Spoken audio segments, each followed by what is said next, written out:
يا محمد، يا محمد، أتنادي الملك باسمه يا محمد، قم فأطعمهم. أطعم من أمرت بقطع القوت عنهم.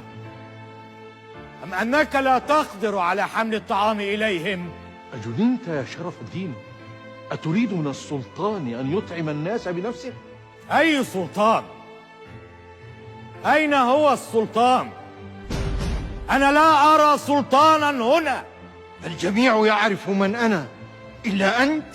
لا والله ما أصبت، فالجميع لا يعلم من تكون حتى أنت. أنا سلطان هذه البلاد. والله ما أصبت أيضا. فمن أكون إذا؟ أنت عبد، عبد ولاه مولاه حفظ عبيده. فهل يكون طائعا شاكرا أم ناكرا آبقا؟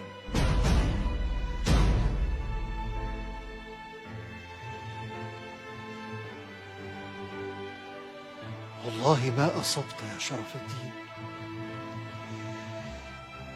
لقد جئت بأغنياء يطلبون فقيرا.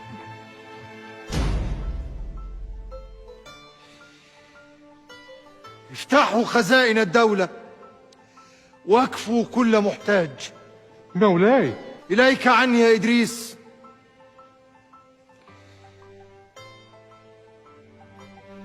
فالخزائن العمرانة لا تعدل ميزانا فارغا، ودمعة طفل جائع يوم القيامة أثقل من ملء الأرض ذهبا.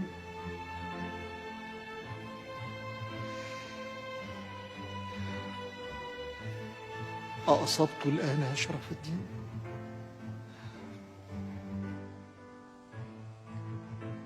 أصبت الآن يا أمير المؤمنين.